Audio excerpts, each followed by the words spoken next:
Hello and welcome to Trojan Talk. I'm your host, Aaron Taylor. Today we'll be learning about the first ever Student Appreciation Day here at Troy University. My guest today is Dionne Rosser-Mims, President of the Faculty Senate. Thanks for joining me here today. Thank you for having me. And as I mentioned, we're talking about the first ever Student Appreciation Day here at Troy University. So just tell me about how did this all come about? Sure.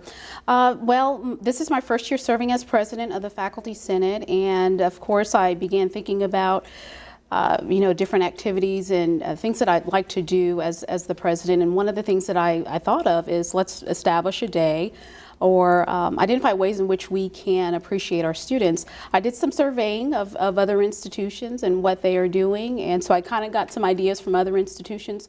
But I also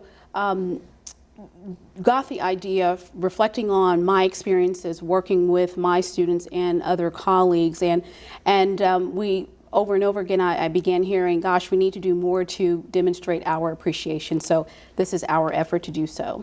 And now, as a part of it, saying Student Appreciation Day for Troy University, we're saying Troy University, we're not just talking about the Troy campus. We're not talking about where we are taping this segment right now. This is institution-wide, so it's going to be worldwide. Correct. Everyone's going to be participating. Correct. So I would think that's got to be quite an undertaking to get everyone involved. Absolutely, and I will tell you, the folks who've served on the advisory committee have been phenomenal. We have a great representation from folks here at the Troy campus, the Dothan campus, Phoenix City campus, Montgomery, so really global as well as global campus. So we've got all hands on deck, IT, foundations, et cetera. So I'm probably missing some folks, but in terms of planning this and really making this happen, it really has been a team effort and a university-wide effort. I'm really excited at the fact that we will have individual activities occurring at each location, particularly at the campuses. We're still working out the details concerning what will happen in global campus, but expect to have some exciting things occurring at each of the campuses. Well, and it's good that you're able to, because the technology is present in global campus, Absolutely. You're able to utilize that technology to bring those campuses together, and maybe in a way that they've never come together before. Well, I will tell you, for the students who are purely online, you need to be checking your social media sites as well as your emails and Blackboard. There will be announcements and messages there to get you engaged. And now for the students that are actually attending campuses, yes. You mentioned there's a lot of variety of activities, but what are the sort of things that, not to give too much away? Well, I don't want to spill the beans, but what, yes. What all can students kind of expect Sure. where they're going to normal terrestrial classes? Sure. So. Well, here on the campus, there will be activities on the quad, and so I'm not going to say more about that.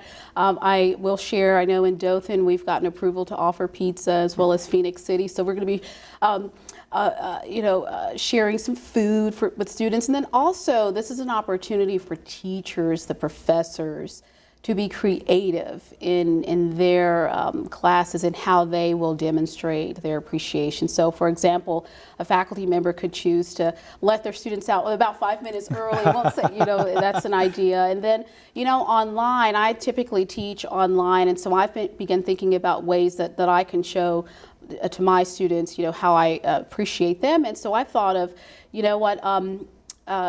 giving extra time on an exam or taking an assignment, maybe reducing something that, but still keeping the rigor in the course, but maybe lightening a load to some extent. And so in also sending some notes periodically throughout the whole week. The week of the appreciation, April 1st is the Student Appreciation Day. So sending messages, which I already do, but continuing to do more of sending positive messages to students. So that's one idea. Well, why is it so important for the faculty to get involved with something like this? Well, and I'm going to expand it to not only faculty but also staff. But to speak to faculty, the students are the heart of the university, and some would argue the faculty are as well.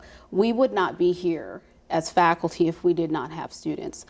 It gives me great pleasure to know that I have this incredible responsibility to help nurture and support the students who will become the future leaders. In fact, some already are the leaders of today, and just helping them to reach their educational goals and knowing the fact that I've had a part in that, and just to say, hey, I appreciate the opportunity, and if there's anything that I can do to help push them in across that finish line, that's what I'm here to do. And here's hoping that the Student Appreciation Day shows that appreciation, but also inspires some students towards that goal. Yeah, so, absolutely. Completion is what we want. So, well, and yes. Well, good luck. And once again, the date is April 1st. And it's not a joke. I know it's April Fool's Day, but yes, April 1st. And so we are excited. Again, it's a university-wide effort. And each campus will have its own activities, and so we are excited. The Faculty Senate is excited about this initiative, and we look forward to that day. Well, once again, April 1st is Student Appreciation Day, and here's hoping everything works out, and it's a good, fun activity for all involved. Thanks for joining me here today. Thank you. And thank you for joining us on today's edition of Trojan Talk.